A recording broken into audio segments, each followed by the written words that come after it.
Resolução 571 do CNJ, profundas alterações no inventário extrajudicial, no divórcio extrajudicial e também na união estável. Para falar desse tema, nesse novo episódio do Fora do Juízo, eu estarei com ele, nosso querido amigo Arthur Del Guercio, que é tabelião de notas aqui no estado de São Paulo e um grande professor da área de notas e registro.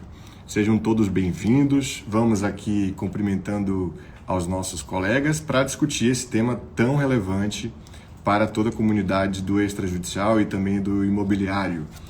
A gente vai poder também receber aqui as respostas, né, os comentários, as perguntas que todos queiram fazer com essa alteração que vai facilitar certamente a vida de tantas pessoas.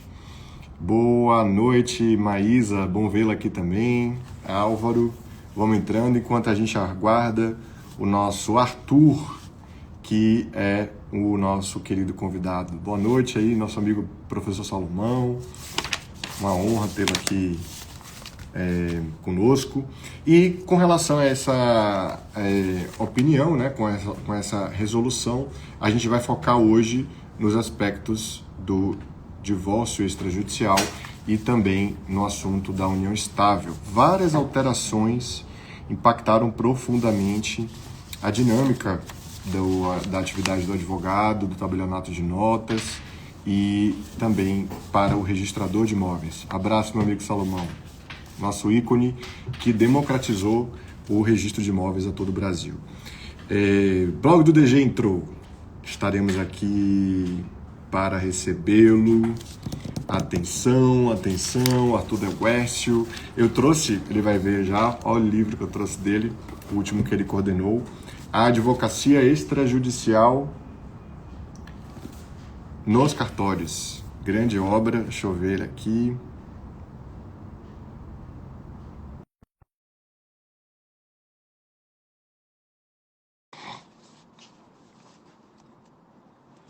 Aceitando, Arthur Del Guercio. Boa noite, meu caríssimo amigo. Grande Bernardo, meu amigo, boa noite. Tudo bem por aí? Tudo Prazer. bem, agora essa live virou uma tonelada de peso jurídico. Que alegria, coisa boa poder estar aqui com você, viu? Obrigado pelo convite, pela oportunidade. Você é uma das pessoas que eu admiro muito aqui na nossa área, no nosso direito notarial e registral. E poder participar de um encontro aí a teu convite é sempre uma honra, uma alegria. Estou muito feliz em estar aqui. Eu estava anunciando a todos aqui, ó, o seu último livro que Oh, você oh, coordenou. que Tá legal. muito bom e Obrigado. assim, os autores são fantásticos também.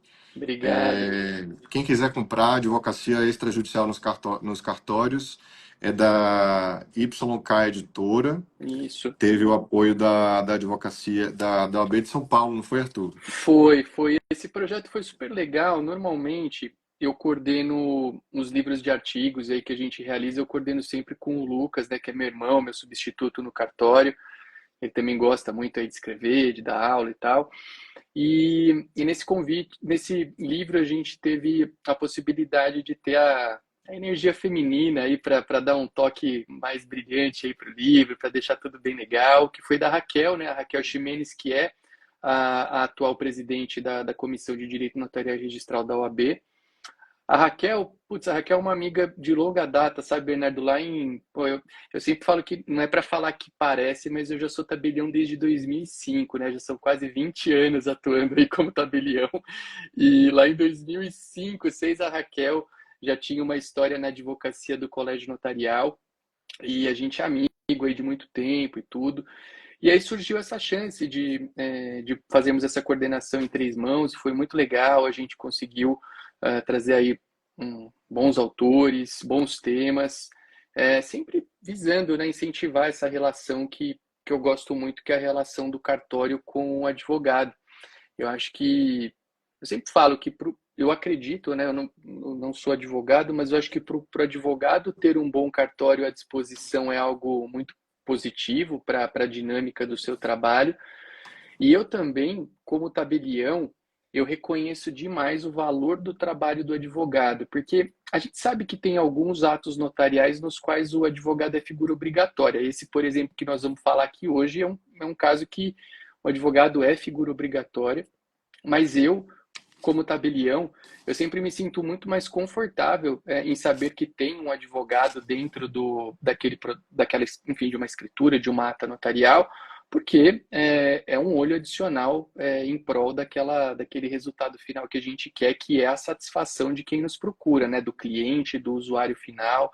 Então, cara, eu acho essa relação maravilhosa e a gente fomenta muito a parceria dos advogados com os cartórios e o livro veio nesse sentido, sabe? De poder mostrar um pouco das coisas que a gente faz, trazer alguns pontos interessantes aí da nossa atividade. Eu gostei, ficou um resultado bacana, a gente tem trabalhado ele aí ao longo desse ano de 2024, é muito bom, né? É uma relação maravilhosa e que a gente tem que sempre fomentar e estimular.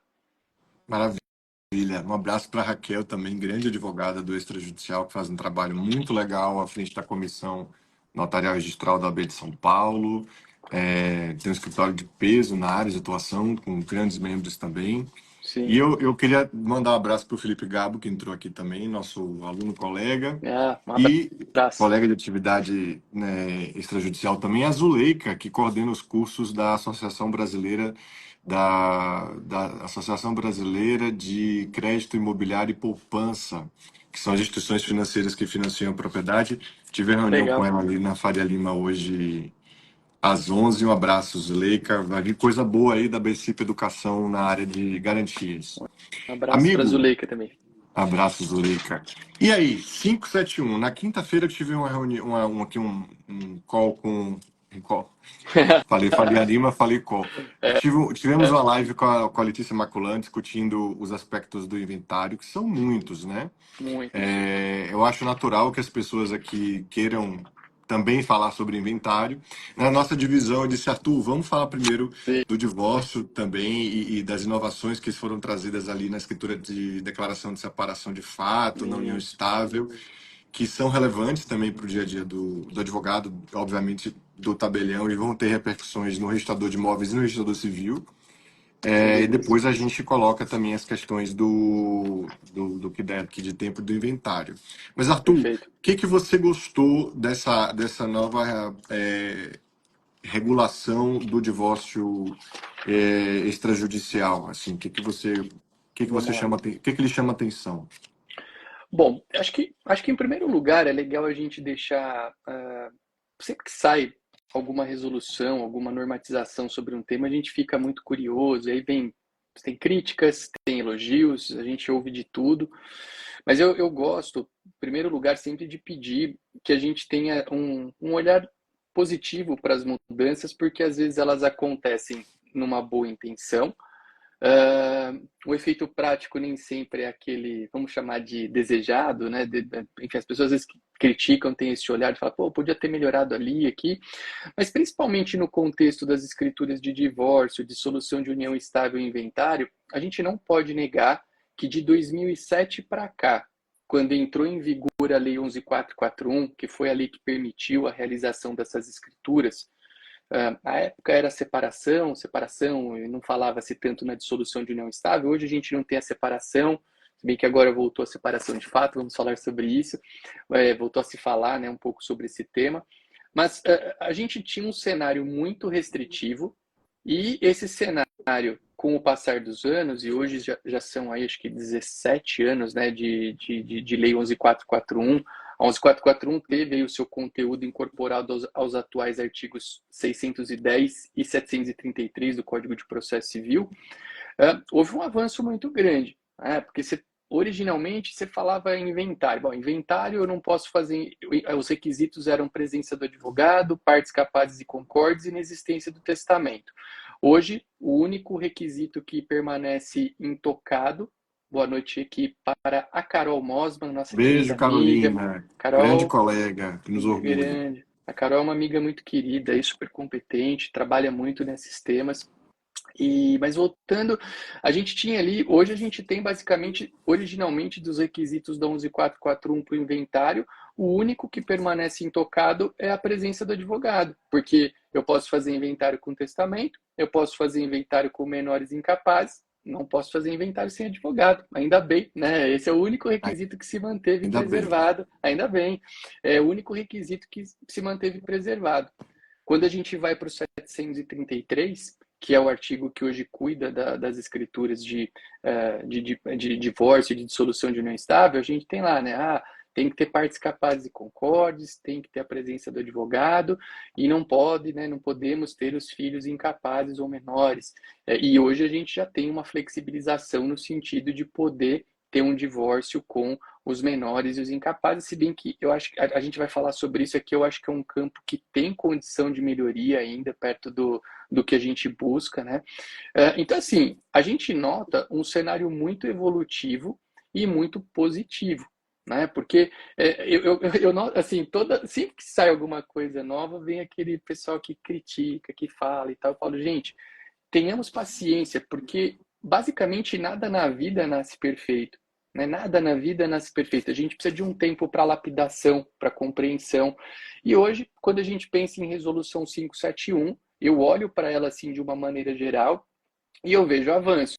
Eu acho que a gente deu um passo a mais num caminho positivo para flexibilizar a utilização dessas escrituras de inventário, divórcio e de dissolução de união estável. Então, eu queria primeiro deixar essa impressão. Quando a gente fala no divórcio, e aqui vamos até seguir a própria ordem da resolução para facilitar o nosso trabalho, a gente nota que basicamente não houve, a gente não está diante de mudanças que são mudanças muito Substanciais. significativas. Uhum. Basicamente assim, a maior parte das coisas que a gente vê quando a gente lê aqui os artigos que mudaram o divórcio e tal, são adaptações para não se falar mais em separação e se falar fala-se só em divórcio ou em dissolução de união estável. Então, assim, basicamente, a gente teve aqui uma adaptação terminológica para que a gente tenha um texto da Resolução 35, que é a resolução alterada pela Resolução 571, para que a gente tenha um texto da Resolução 35 mais conforme aquilo que existe hoje. Porque, de fato, a Resolução 35, se a gente pegar ela pré-Resolução 571, tinha muitas pequenas coisas ali que a gente fala, pô, isso aqui eu acho que mudou, a separação a gente já tem como bem claro, né, que não se faz mais a escritura de separação. Então, assim, você olha aqui, você fala, pô, não tem nada de muito grandioso, mas eu acho que tem esse ponto positivo que é de ter um texto conforme. O que eu acho que vale a pena destacar aqui, que é um artigo muito legal, a gente pode aproveitar o tempo para contar um pouquinho sobre ele, e a gente tem aqui uma nova redação de um parágrafo. Eu gosto muito do artigo 34, porque hoje, se a gente for pegar em termos de limitações à escritura de divórcio e de dissolução de união estável, a grande limitação que a gente tem qual é? É eu não poder fazer uma escritura de divórcio e de dissolução de união estável com a presença de filhos filhos incapazes ou menores do casal. Então, vamos olhar para aquele cenário todo de requisitos. Bom, o que chama atenção? Qual que é o grande limitador? Poxa, eu tenho filhos menores ou incapazes, eu não posso fazer a escritura de divórcio, eu não posso fazer a escritura de dissolução de união estável. E eu acho que aqui, a gente sempre assim gosta, né, de pensar no futuro, de possibilidades. Esse é um campo que eu acho que a gente tem condições de explorar um pouco melhor, de forma até análoga ao que foi mudado no inventário, e eu vou explicar um pouquinho qual que é essa linha de raciocínio. Porque quando a gente pega o artigo 34 da resolução, eu tenho aqui, né, a menção de que as partes têm que declarar o tabelião, que não tem filhos comuns, não tem filhos comuns ou havendo indicar os seus nomes e tudo mais. Então a ideia é o quê? Eu digo, né, quem são esses filhos. O parágrafo primeiro, ele traz um ponto importante, que é as partes devem declarar o tabelião na mesma ocasião. Eu acho que tem uma expressão aqui que é bem antiquada, né? Que o cônjuge virago, né, não se encontra em estado gravídico, ou ao menos que não tenha conhecimento. Aqui poderia falar a mulher, né? Que a mulher não se encontra em estado gravídico ou não saiba. Esse parágrafo, Bernardo, ele é bem. Eu gosto muito de trabalhar ele em termos práticos, alguns pontos que penso ser valioso aqui para o nosso público, né? O primeiro, uh, quando a gente pensa aqui na mulher declarar que não se encontra em estado gravídico, a ideia que eu imagino aqui é de preservar esse serzinho que está por vir e que a gente sabe que tem direitos garantidos aí desde o momento da concepção. E aí uma pergunta que eu sempre faço para o pessoal para estimular o debate é: será que é só a mulher que deveria declarar que não se encontra em estado gravídico?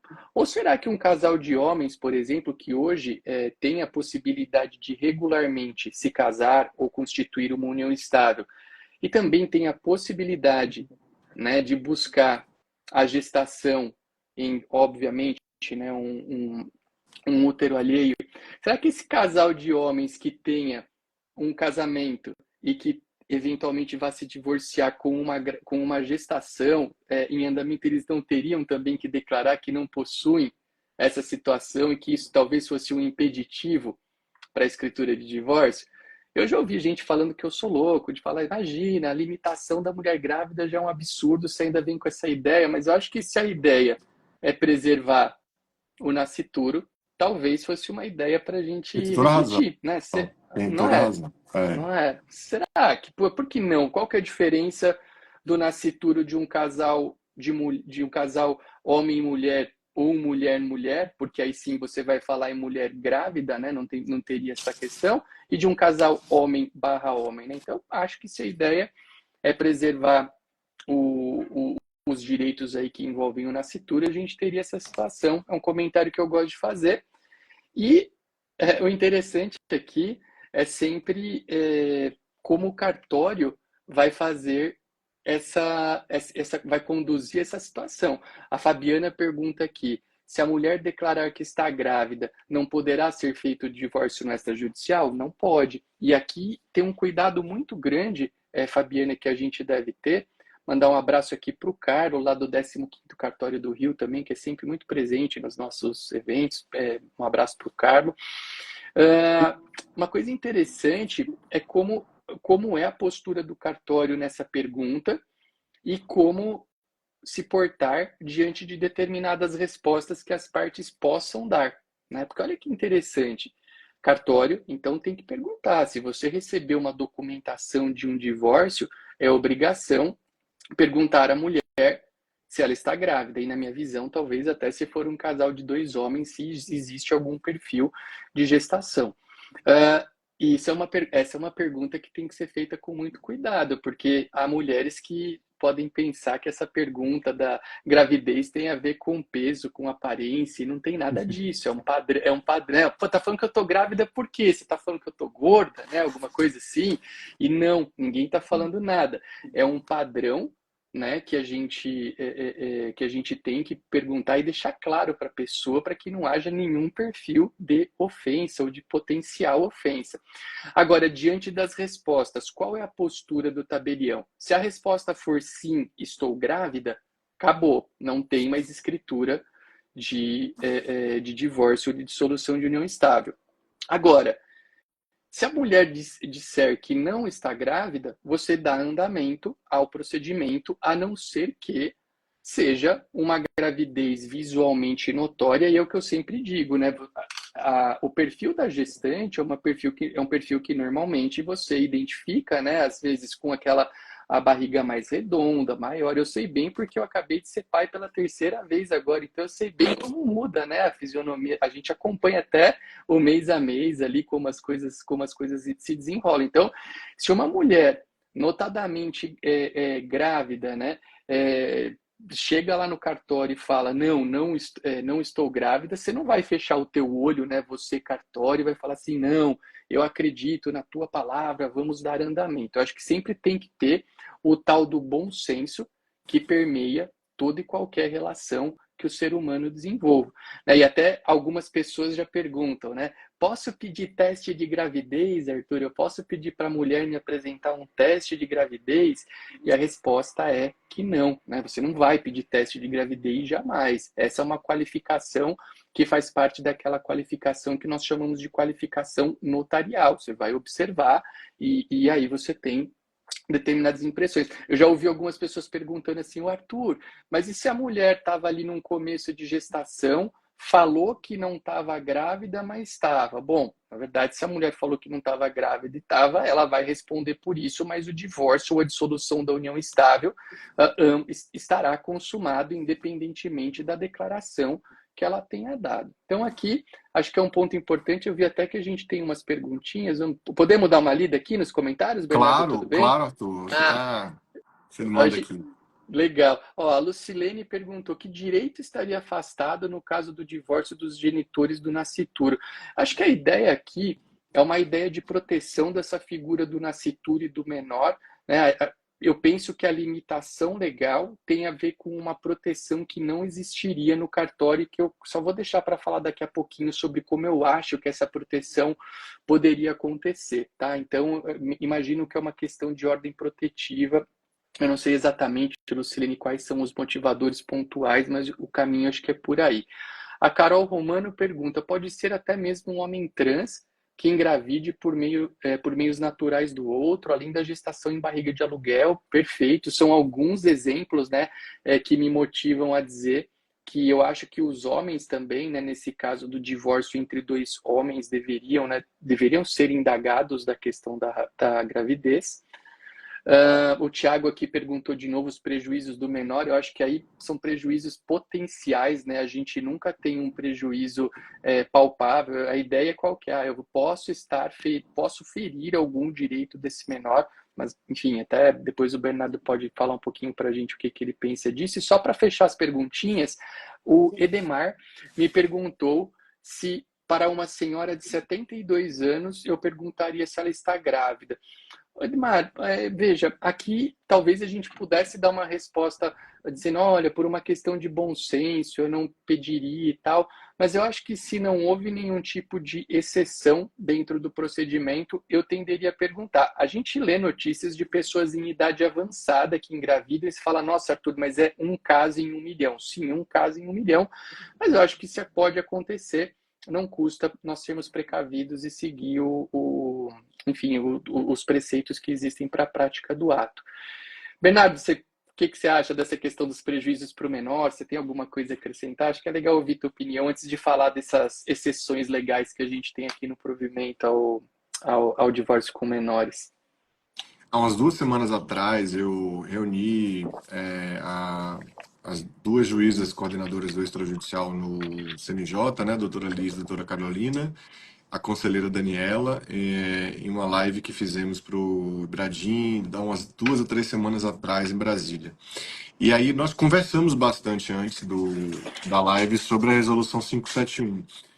Me parece que o Conselho ele teve uma posição é, arrojada em finalmente permitir o inventário por testamento, o inventário com menores ou incapazes, é, avançar aí no até algumas lacunas que havia, por exemplo, reconhecer a dissolução da união estável com relação a todo o procedimento da união estável, inclusive que eu quero te perguntar com essa necessária, aparente necessária formalização, esse registro, essa inscrição lá no RCPN, né? E eu Isso. gostei bastante da escritura de separação de fato. Eu não sei se você acha que a gente vai ter isso muito frequente, a gente vai comentar um pouquinho também. Deixa eu Mas, ver.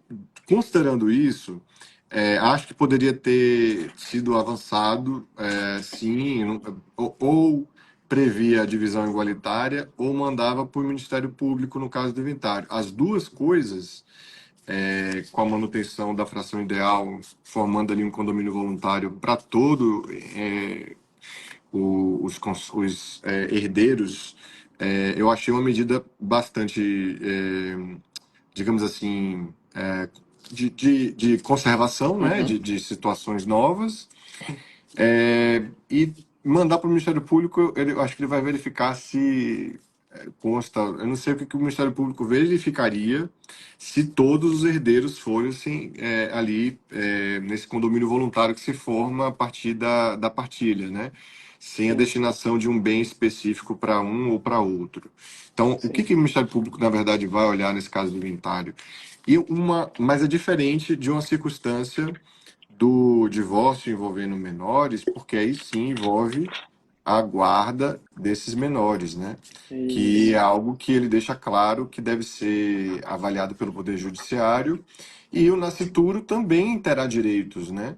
É, terá direito à pensão alimentícia, inclusive não precisa nem ainda nascer, porque já há despesas relacionadas à própria condição de nascituro, mas também assim que nasça, é, sobreverá, né? Nós teremos aí então uma nova condição dele aí estar como menor e igualmente necessitar a provocação judicial, Arthur. Então, acho que foi na mesma Isso. linha da coerência da resolução nova, né? Eu acho. Não, não, e sabe que eu acho, uma coisa que eu quero até deixar claro, eu acho muito importante quando a gente tiver essa figura do menor, de efetivamente a gente ter algum tipo de respaldo. E eu acho que potencialmente o Ministério Público tem um grande liame, vamos assim dizer, com isso, no sentido dessa proteção do direito do incapaz, né? Por exemplo, você trouxe aqui a questão do inventário, até o pessoal anda discutindo muito, né?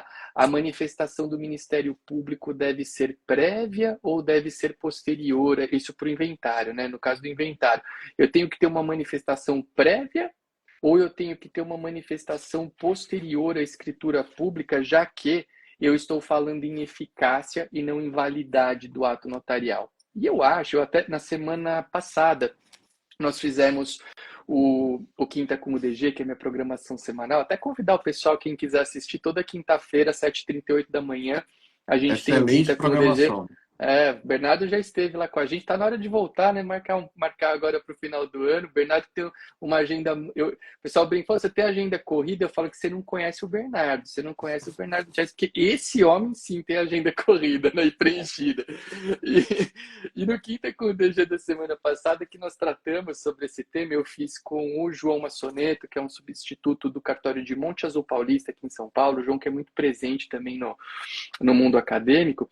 E a gente falava sobre isso, e até a Priscila Agapito, que é a 29ª Tabeliã de São Paulo, presidente da Comissão do Notarial Registral de BDFAM, e que está bem ativa dentro desse contexto, ela estava participando no chat, e aí surgiu essa questão, né, do putz, vai ser antes, vai ser depois, como é que vai funcionar, porque é eficácia. E eu acho, assim, nesse momento do tempo que a gente vive, eu tendo a dizer que eu considero como a posição mais segura o MP se manifestar previamente à escritura, mesmo sendo uma condição de uma questão de eficácia e não de validade. Por quê? Porque eu quero que a minha escritura produza efeitos. Eu até soube hoje que as tratativas do Colégio Notarial com o Ministério Público para o regramento dessa atuação do MP é no sentido de ser uma manifestação prévia. Dá para pensar em ser depois? Dá para pensar. Mas o que vai ficar definido institucionalmente, eu acho que provavelmente será uma manifestação prévia. Quando a gente pensa aqui no caso do divórcio, e veja que eu estou falando de inventário, não vão achar que eu estou misturando, eu estou traçando um raciocínio, Um porque aí a paralelo, gente. É um claro, claro. paralelo, porque a gente chega aqui para o. Então, mas vamos lá, no inventário, eu tenho condição de fazer o inventário com a participação do Ministério Público em que existam os herdeiros menores. Beleza. Aí eu venho aqui para o divórcio, e para mim esse é o principal ponto que talvez seja um ponto de evolução, né, dentro da resolução.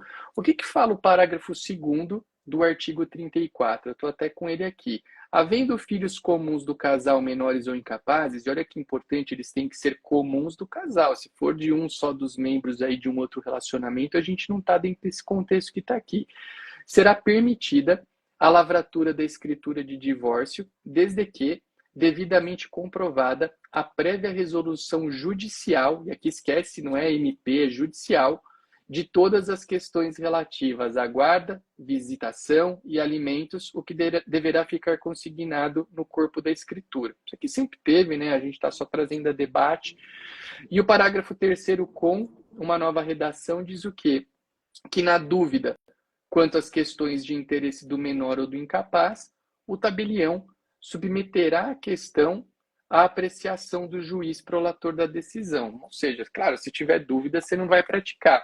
Mas o que interessa é que quando a gente pensa no divórcio com filhos incapazes, né, diferentemente do que ocorre no inventário com partes capazes, e aí são partes capazes, tem essa diferença, né, que é substancial, mas aqui eu não posso abrir mão da participação do Poder Judiciário, por quê? Porque tudo tem que estar resolvido previamente, guarda, visitação e alimento. Só que aí, gente, temos que ser claros. Hoje, diante do cenário de não existência da separação, a gente vai até falar sobre a questão da separação de fato aqui, que talvez possa mudar alguma coisinha, mas se eu não tenho separação, quem é que vai procurar o Poder Judiciário para resolver questões de guarda, visitação e alimentos e depois vai procurar o cartório para fazer a escritura de divórcio ou de dissolução de união estável? É muito pouco provável que isso aconteça, porque a dinâmica é uma dinâmica que seria pouco útil. É diferente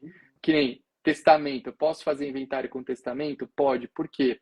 Porque o testamento tem que ser aberto no Poder Judiciário e aí você tem, com autorização para escritura, você pode fazer. Ai, Arthur, mas vale a pena eu abrir o testamento no Poder Judiciário e depois procurar o cartório para fazer uma escritura? Não é melhor eu resolver tudo lá no Poder Judiciário? Não é, porque o procedimento de abertura é rápido, você resolve essa questão e depois, mais rapidamente ainda, você vai fazer a escritura de inventário, que é anos-luz, mas mais veloz do que um processo de inventário, um processo judicial de inventário. Fora Só que que você aqui, vai ter um título feito por um tabelião de notas, que vai ter uma adesão ao registro muito mais fácil do que um título judicial, né? basta perguntar para os registradores, né, É, qual título que eles e preferem. assim, Sim, os advogados, eu acho que, bem, desses anos todos aí também, eu tenho observado, Arthur, que o maior culpado das devolutivas dos inventários judiciais é o próprio advogado. Porque na é hora possível. que o advogado coloca a inicial, ele sequer se atenta para os requisitos de descrição dos imóveis que são para fins de especialidade objetiva, né? Aí sai o formal de partilha com a sentença e o cartório devolve porque não tem as informações adequadas. Muitas vezes colocam lá, inclusive, informações precárias que depois querem resolver no RI. E o tabelião já é uma assessoria qualificada nesse sentido. Mas também, de outro lado, defendendo os advogados, não consigo entender como estamos fazendo ainda transações imobiliárias no Brasil sem uma assessoria adequada do advogado imobiliário, como acontece na Inglaterra, né? Com um sistema tão inseguro que nós temos, né? Com todas as circunstâncias de evicção, fraude a credores, fraude à execução, as contingências e a possibilidade de falência, que o artigo 54 da 1397 abre flanco Recepciona. aí.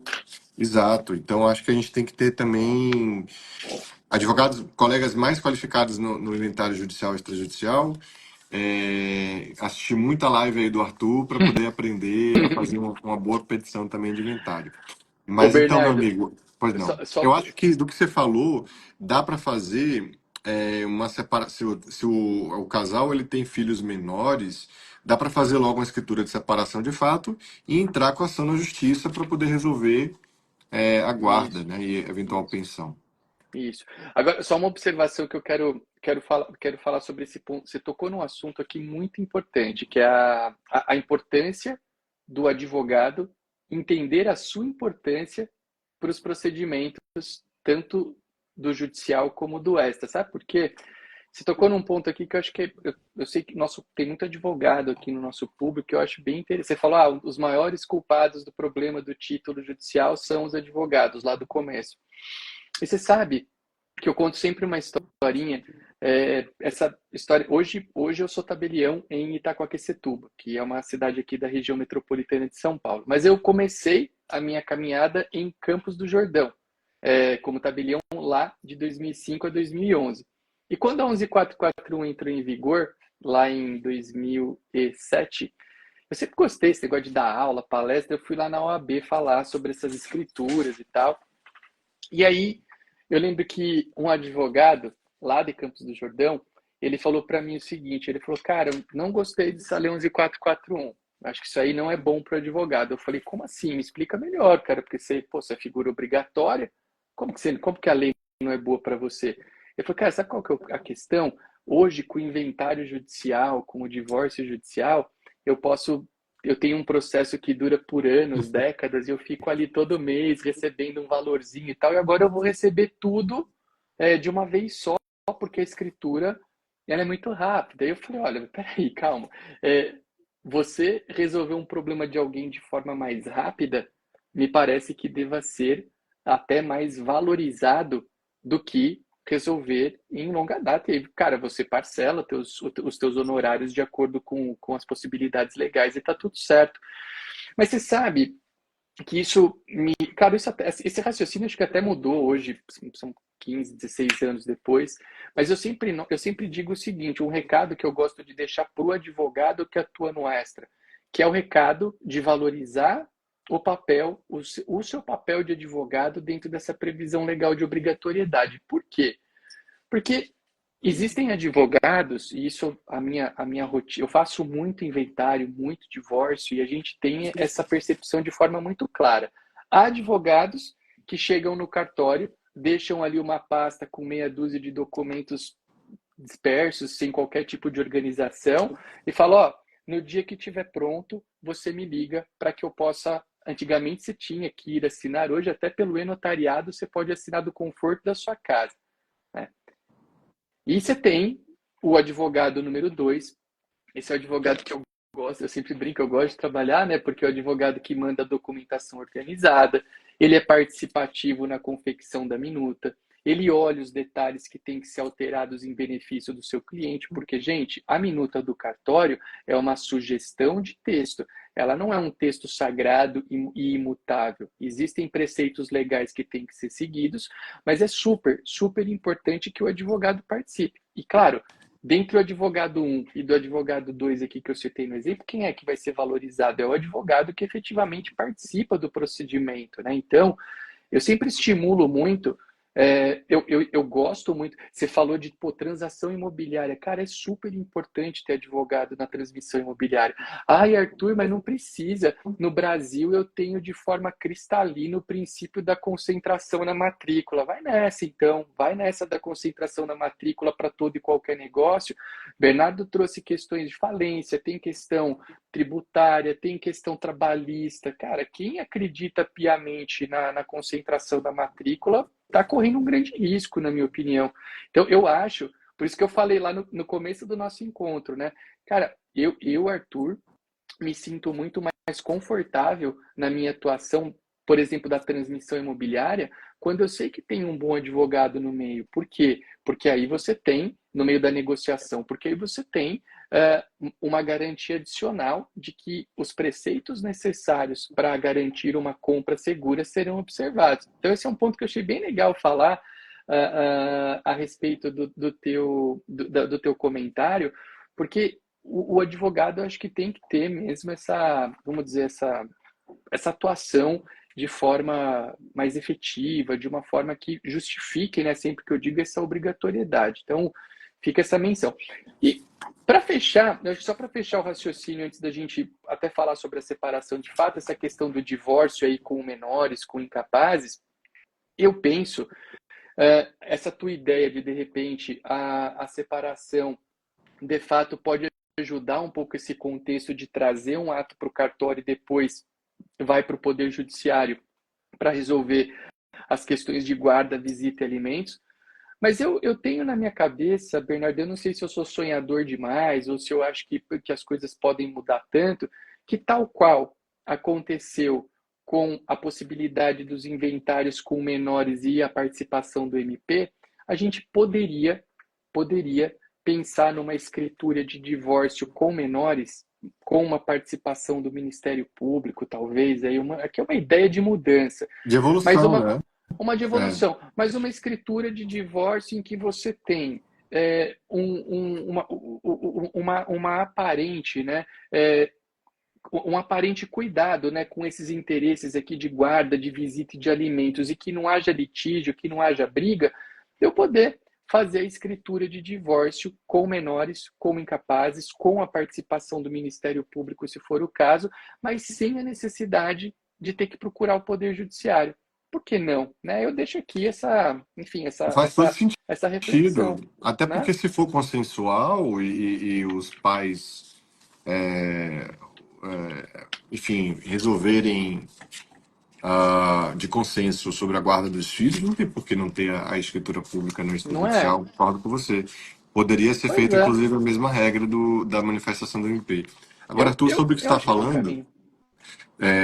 eu acho que talvez os advogados possamos valorizar o papel é, na sua atuação no extrajudicial, que agora ganha cada vez mais força e oportunidade, de fazer a composição entre os herdeiros, de orientar em Boa. relação aos cálculos de divisão dos quinhões e incidentes sobre os imóveis, o planejamento tributário para incidir uma menor tributação na operação, a apreciação da questão da renúncia, da cessão em favor de alguém, ou até da comercialização desses imóveis durante o procedimento de inventário, que agora ganha uma outra possibilidade com a resolução, não só o alvará judicial, mas também a questão do artigo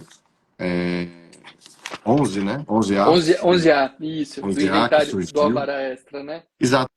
Esse trabalho de mediação, gente, é um trabalho muito Nossa, importante, porque o maravilhoso. advogado, inclusive contratado pelo espólio, o advogado que não seja advogado de cada uma das famílias, dos herdeiros, se ele for atuar em nome do espólio, ele tem um papel muito importante de gerar consenso e muitas horas gastas em telefonemas com cada um deles. Então, Nossa. é um trabalho hercúleo que tem que estar vinculado ao êxito do extrajudicial. Você pode fazer um êxito do extrajudicial ou, se a coisa for para o judicial, um êxito judicial também, que é a remuneração pelo sucesso de conclusão do procedimento e isso sim ser mais valorizado do que um processo de muito tempo, né, Arthur? Agora vamos lá, Nossa. vamos para a separação de Mara- fato. Maravilhoso isso. Isso aí é só para. Cara, você citou vários pontos onde o advogado pode atuar. Nossa, é um campo muito fértil e faz toda a diferença. É, fora que existem aqueles imóveis que vão ser regularizados também, né? E a gestão dessa regularização para incorporação no patrimônio de cada herdeiro também é ponto de muita atenção.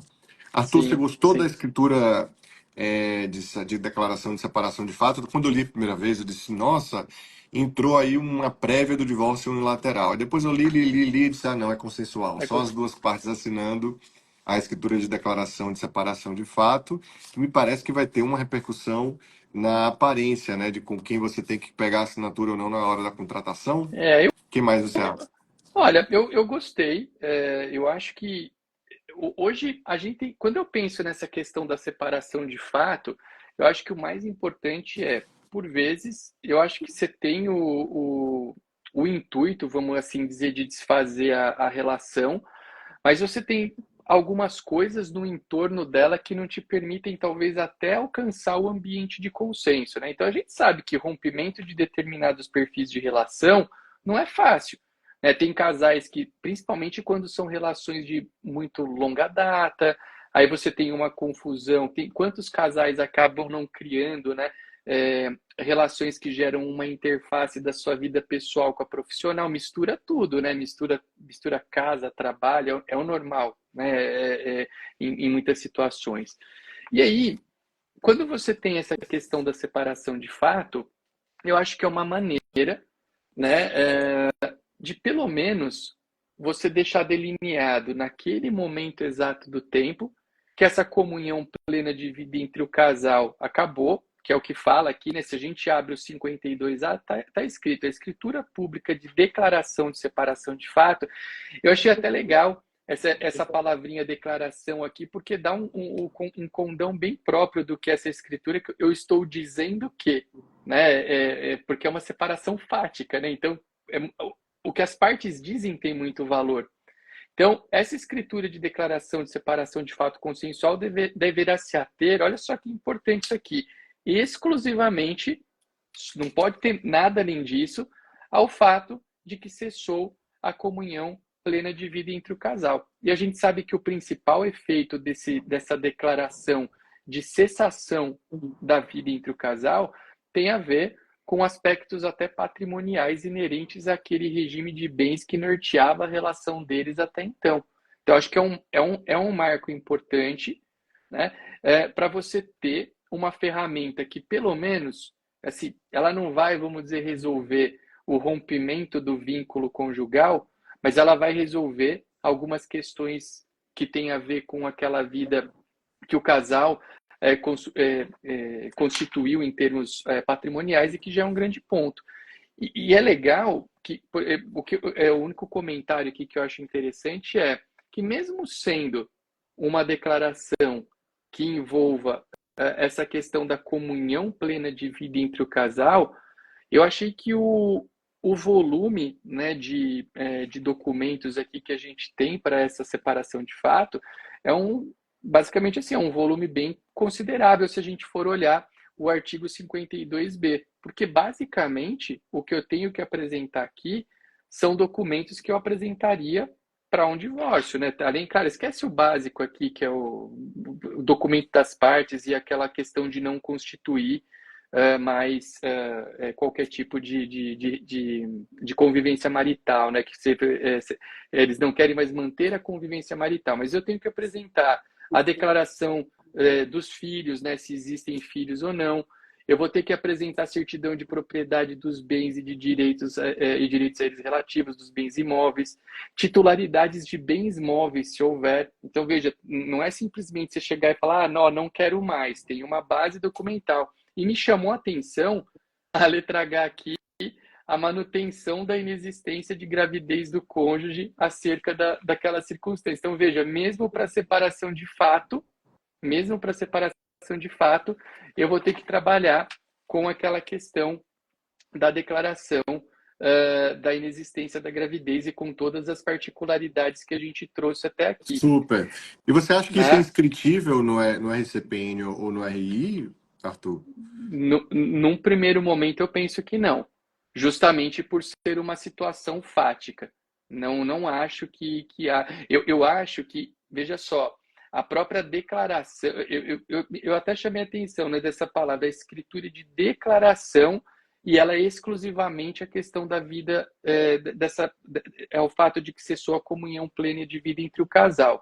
Eu acho que toda publicidade que tenha que se dar a essa declaração, ela alcança sua potência máxima, na minha visão, com a escritura pública, que é o meio adequado para você fazer essa separação de fato. Porque quando a gente pensa nessas inscrições em registro em RCPN a determinados atos, normalmente acho que a ideia é sempre potencializar a publicidade de algo, e em alguns casos até constitutivo, né? Mas pensando em outros, você tem um potencializar na publicidade, e que eu acho que por um fato, já que é uma declaração, a própria escritura serviria para essa finalidade. Então eu não penso nessa inscrição no RCPN e no registro de imóveis.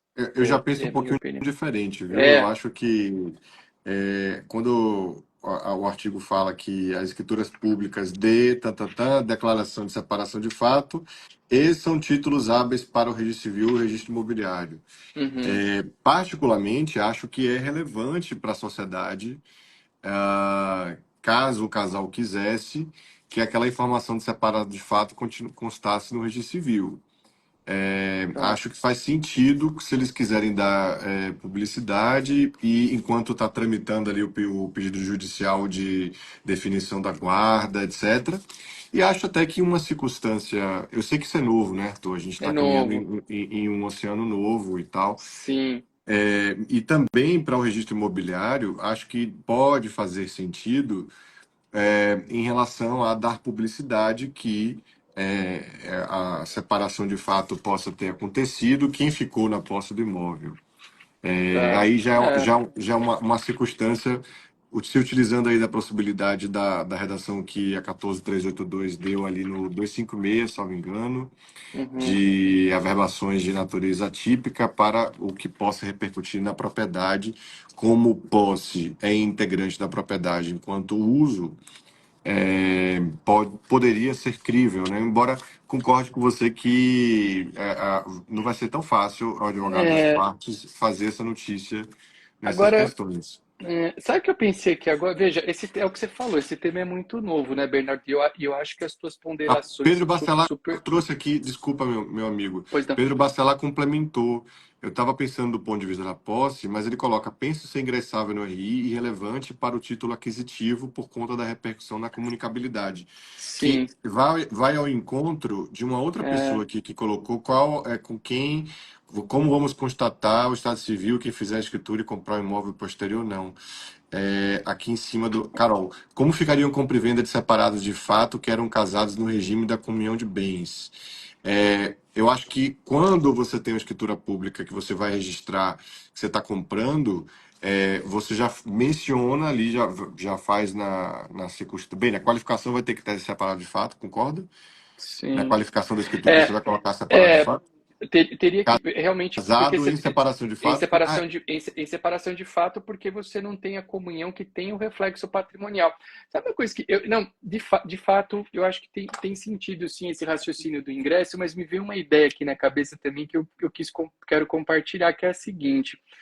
Eu acho, a gente está trilhando no Brasil, nos últimos anos e décadas, um caminhar no sentido de não ter mais a separação acabou, né? Tanto que a própria resolução esquece a separação de fato, falando de separação, tá? Sim, A separação acabou e ela saiu, inclusive, uma das adequações da resolução 571 foi excluir, né, as terminologias que envolviam a separação de toda a resolução. Eu só acho o seguinte: se a gente pensar, não que não tenha valor o ingresso, ele tem, mas se a gente for pensar na separação de fato, com todas essas características registrais que a gente está tratando aqui agora, aliás, até eu quero mandar um abraço para o Pedro, que é um cara que eu admiro muito o trabalho, aí o tô Pedro aguardando você terminar para mandar um abraço para ele também. A gente vai Pedro, estar junto no painel do Registro de Imóveis do Brasil de Santa Catarina, daqui a ah, umas. sortudos, Semana que vem, daqui a 2 semanas. Ó. Sim, pois não. sortudos os que lá estiverem. Dois grandes profissionais. Pedro é um cara muito bacana, um abraço para ele. Meu amigo Mas pensa, pessoal. pensa só o seguinte: se a gente admite também, né, Bernardo? Eu acho que, cara, verdade. Você falou você trouxe pontos aqui, o Pedro, o pessoal no chat, que legal. De fato, tem muito valor essa informação mesmo, fato. Mas por outro lado, se a gente começar a admitir a separação de fato, ter ingresso em todos esses ambientes registrais, cara, basicamente eu então estou ressuscitando a separação com outro nome, porque, sei lá, assim, em tese o cara que se separa de fato, coloca em tudo quanto é lugar essa publicidade, ele não se divorcia e ele está num estado. Aí fica essa questão, nem estado civil né? Porque o cara talvez seja casado, mas separado de fato, eu não sei, enfim, a gente teria que refletir um pouco essa questão. A própria Carol colocou aqui, a separação de fato passou a ser um estado civil, não Não sei, passou. Ela não está defendendo passou, que né? não. É. Não. Mas assim, se eu admito toda essa inscrição registral da separação de fato, eu acho que a gente acaba dando para ela um colorido muito análogo ao que eu tinha para a extinta separação, né? Mas, enfim. Do ponto de vista registral, Arthur, eu acho que o registrador de imóveis não vai deixar de colher a assinatura, exigir a assinatura dos dois Hum, cônjuges, né? Porque do ponto de vista pois é. da comunhão, o matrimônio pode não estar mais valendo, É, mas a comunhão patrimonial, a comunhão do regime e as obrigações, etc., ainda existem, né? Porque o divórcio é o sim, que encerra. sim, sim, Então, eu sim. acho assim, E, do ponto de vista obrigacional, eu vou contratar com o Arthur. Arthur está separado de fato. Eu vou ter as condições claras sobre eu vou ter as informações decorrentes dessa condição. Mas uhum. para a estabilidade da matrícula, eu acho que ainda vai ser exigido a assinatura do cônjuge. E tem vários outros pontos, né? Obrigações acessórias como DOIs, concordâncias, anuências. Realmente você tem esse perfil de mudança da separação de fato, ele envolve, né, uma série de outras responsabilidades que você, por exemplo, você está trazendo. O registro vai pedir, mas o tabelião talvez tenha, né, que pedir também. Pensa no caso de alguém que compra um imóvel como casado, mas separado de fato. E aí ele vai vender esse imóvel. É, peço ou não peço concordância do cônjuge, tendo em vista que eles estão separados de fato e não têm comunhão. É uma primeira indagação que a gente tem, e talvez uma linha mais segura, alinhada com a questão registral, seja no sentido de pedir, né, efetivamente essa concordância, porque existem outros direitos e obrigações ali dentro do contexto matrimonial. Mas, cara, eu acho que, assim, de fato, são informações relevantes para o registro tanto de imóveis como para o registro civil.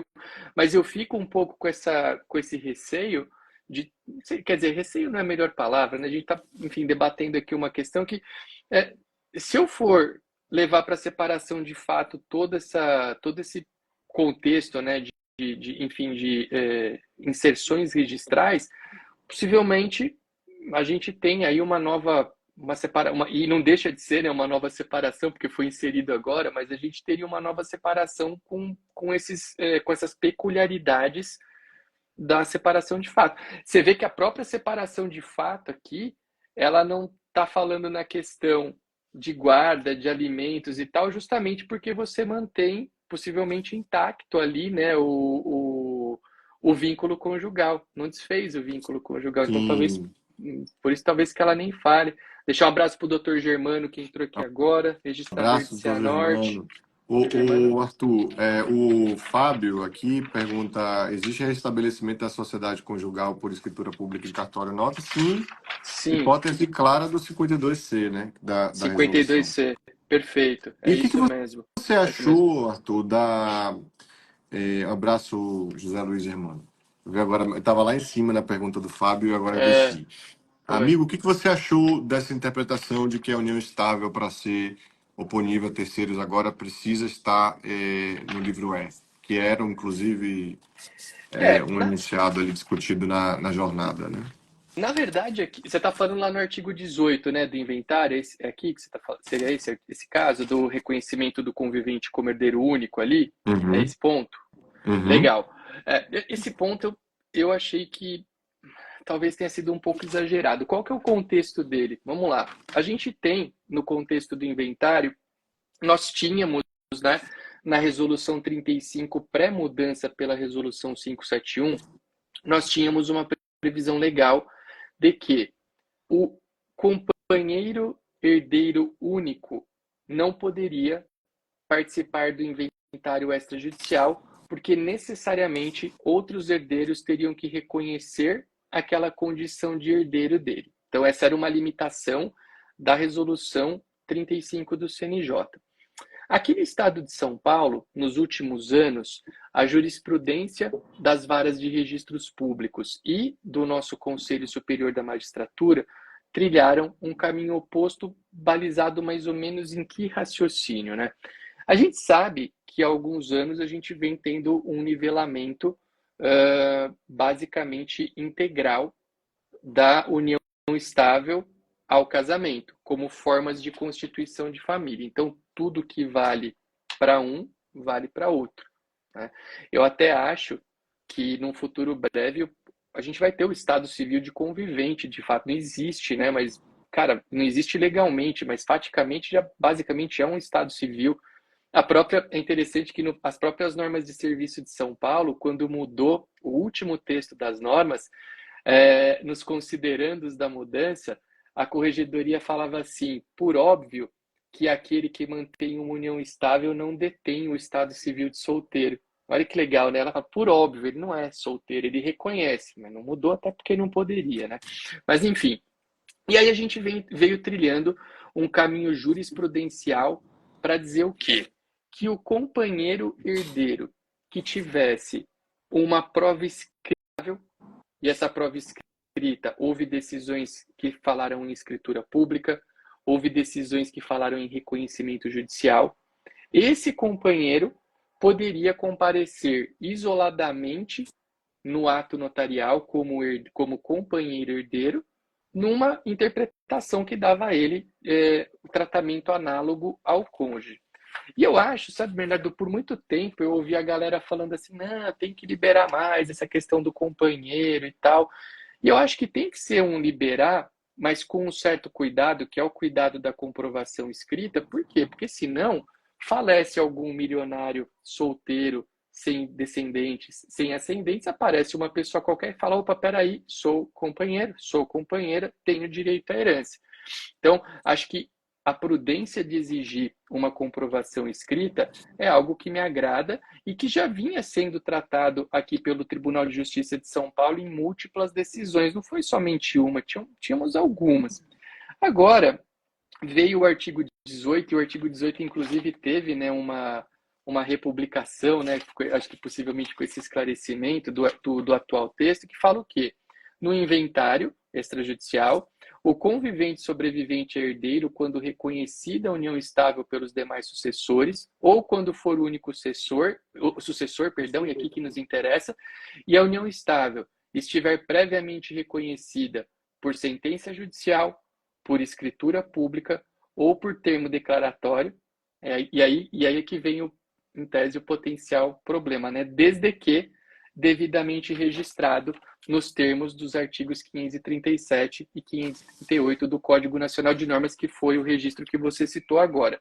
Eu acho o seguinte, eu gosto da ideia da prova escrita, mas eu teria parado a redação no devidamente, ou melhor, ali no termo declaratório.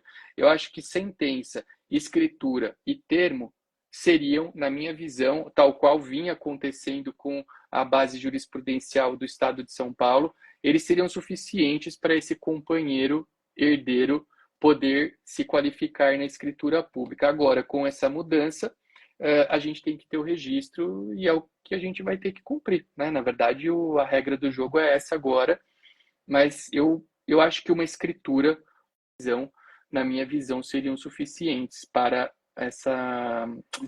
que esse companheiro herdeiro pudesse participar. Tem um ponto do ponto de vista da segurança, tem uma questão do ponto de vista da segurança jurídica que eu acho que atrapalha um pouco os negócios imobiliários, Arthur, que é você contratar com alguém sem ter a certeza absoluta se a pessoa tem ou não união estável com alguém, né? Porque ela pode ter feito a escritura pública, pode omitir, aquilo não vai aparecer no registro civil, ou ela pode estar com união estável, porque é uma questão de fato também, e aquilo não emergir. Eu advoguei num caso que a matrícula foi bloqueada porque a convivente ela não participou do negócio e provou cautelamente no juízo familiar, né, Uhum. que ela era convivente, que aquilo se tratava de uma dilapidação do patrimônio. E aquele adquirente de boa-fé completamente surpreendido, porque o vendedor estava de má-fé, mas para a consequência prática do adquirente era indiferente a má-fé ou boa-fé do vendedor, porque era um direito da convivente. Então, essa criação brasileira, ela, óbvio, ela corrige diversas injustiças, né? Porque as pessoas, de fato, têm uma vida em comum com outras e jamais, às vezes, são casadas, mas elas são um ponto também de segurança para a transação, de negócios também. Eu tô 100% contigo aí, só que a única observação é que no caso, isso é muito valioso que você falou, mas eu penso que somente nesse caso do inventário, onde a gente estaria atribuindo aquele bem, vamos dizer, unicamente para o herdeiro, talvez já que eu não tô, nesse momento eu não tô transmitindo, eu não tô falando, né, em Não, nada no sentido aqui de eu levar, zoom né? out mesmo, eu fiz Mas um zoom sim, out. mas eu acho que a tua colocação é maravilhosa, porque hoje, na verdade, veja só, o cara que aparece solteiro para vender um imóvel, como é que faz? Esse cara pode ter múltiplas uniões estáveis e quem está adquirindo vai saber como disso, né? Então, cara, realmente é mais um motivo para a gente valorizar, né, aquela conversa que a gente teve ao longo aqui do encontro, eh, no sentido de que, cara, tem que ter um apoio muito forte na transmissão imobiliária para que a gente tenha essa segurança na aquisição. Então, de fato, a gente tem umas particularidades muito fortes aqui. E, Bernardo, eu sei que a gente talvez estejamos chegando aqui ao fim, eu só queria deixar registrado uma observação, algo que eu também queria muito ver de diferente na Resolução 35. E até eu vi que entraram aqui várias observações a respeito da questão da separação de fato. E é o que eu falei, né? Quando a gente pensa em separação de fato, essa figura, né, nova da separação de fato, a gente está diante de algo novíssimo, né? E eu acho que a gente, enfim, a gente procura trazer alguns elementos, algumas coisas, mas de fato, creio eu que nos próximos meses, a gente até falou, né? Tenhamos um pouquinho de paciência com as novidades, porque às vezes elas surgem, não se prevê tudo. Mas eu acho que boa parte do que a gente falou são coisas que serão sanadas, né? Assim por dizer.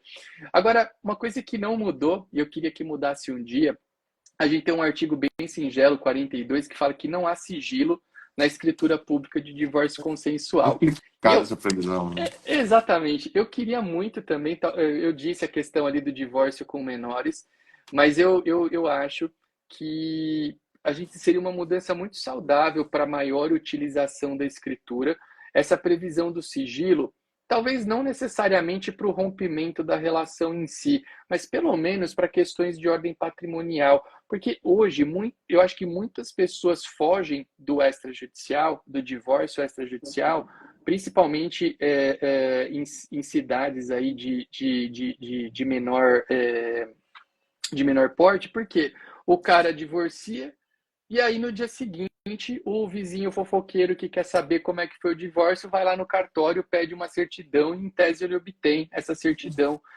de maneira tranquila, né? Então eu queria muito mesmo que em algum momento do tempo a gente tivesse um regramento e lembrando, a gente tem que sempre deixar claro, o fato do ato notarial ser público não quer dizer que ele obrigatoriamente tenha que ter publicidade limitada. Ele é público porque ele é feito por alguém que tem fé pública, que presta serviço público, mas eu posso, sim, e na minha visão até deveria, ter uma limitação à publicidade numa linha análoga que a gente tem hoje para o testamento público para essas escrituras de divórcio.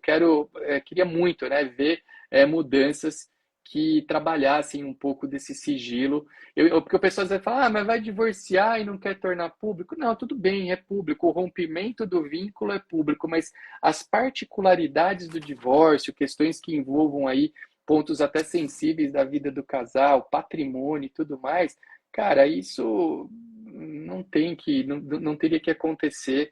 E fica aqui, né, já que a gente está falando em resolução, em mudança e tal, que de repente, em algum momento do tempo aí, a gente possa ter esse sigilo, né? Acho que esse ponto seria importante. Eu acho que essa disposição tem que ser lida em conjunto com o provimento 137 do CNJ, Sim, sim, separando o que é proteção de dados e sigilo, né? é isso.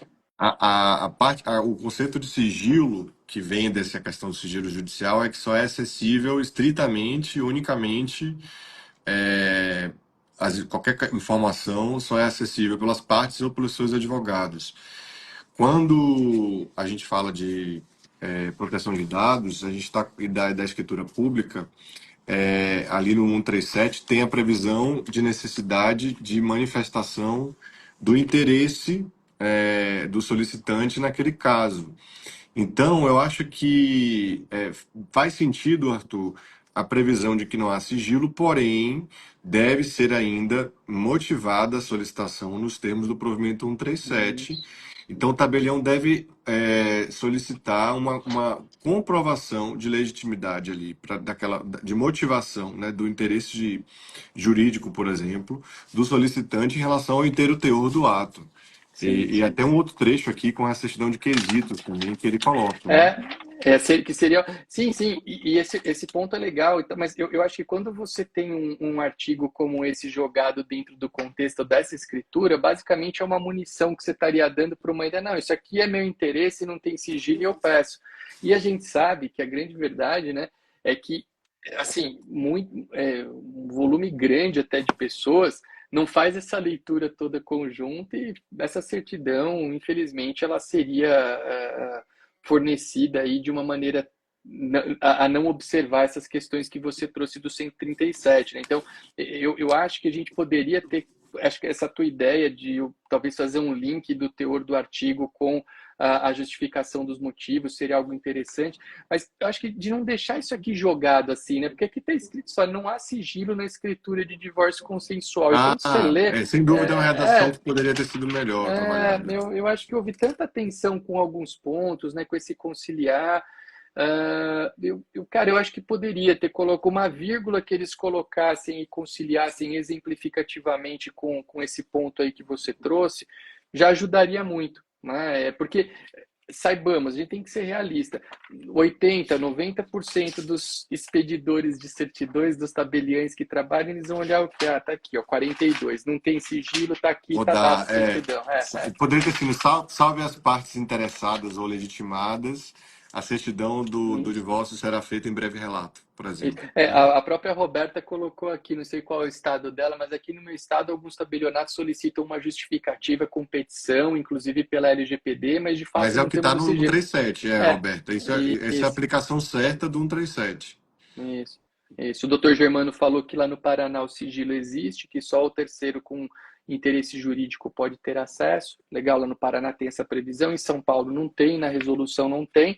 Cara, eu acho que poderia, sem dúvida, hoje, numa leitura conjugada disso aqui com o LGPD, dá para tranquilamente fazer essa defesa, porém, a gente sabe que essa leitura conjugada, Literal, né? muitas vezes ela não existe. A galera vai para o que está lá, não tem sigilo, ponto. E aí acaba a discussão, enfim, acho que seria uma oportunidade. Meu amigo, a live passa com você muito rápido. Eu nem É, percebi o tempo, já são aqui voou, sete h né? 41 Voou. Vou deixar salvo, vou colocar você como colaborador Boa. nesse vídeo. Quem quiser compartilhar depois, vai ficar no nosso feed. Quem está por aqui e ainda não segue o professor Arthur, siga-o. É muito Obrigado. conteúdo, o cara é uma referência, além de ser humano incrível. E também Obrigado. aos amigos, aos seguidores aí do Arthur, estou à disposição sempre para seguir debatendo os temas de imobiliário e do extrajudicial. Meu amigo, qualificado público tivemos, né? Bom, Muitas bom pessoas aqui demais. muito queridas. Coisa boa. Obrigado, Luiz Germano, pela sua grande contribuição, amigo. E a Sim. todos que estiveram aqui, também um abraço. Obrigado, Arthur. Obrigado. Sempre um prazer estar com você. Bernardo, foi muito bom, como eu te disse, convites seus eu recebo sempre com muito carinho, muita alegria. Você é uma pessoa que eu admiro demais, aí a tua seriedade, o teu comprometimento, a tua constância, né? Coisas que eu gosto muito. Uma pessoa que está sempre aí positivamente no ambiente notarial e registral. Eu adorei. Acho que a gente conseguiu gerar, né, bastante conteúdo aqui para o pessoal, explicando as questões do divórcio. Separação de fato, essa novidade, acho que vale a pena talvez até voltar nesse tema aí daqui um tempinho com um pouco mais de elementos e tal, porque a gente acaba até, na hora a gente ter umas ideias legais, e fala, pô, achava que não precisa, mas isso é muito bom. Acho que é um tema novo e que vai Sentar, esquentar. claro. Sim, eu acho que vai ter muita coisa legal. E, cara, obrigado, só de coração agradecer pela oportunidade a você, todos que nos acompanharam aqui nessa quente noite de segunda-feira, nessa quente e seca noite de segunda-feira, mas foi muito bom e fica aqui toda a minha gratidão a todos que nos acompanharam e a você pelo convite. Valeu, Valeu, amigo. Valeu, meus amigos. Boa noite, até até mais. mais.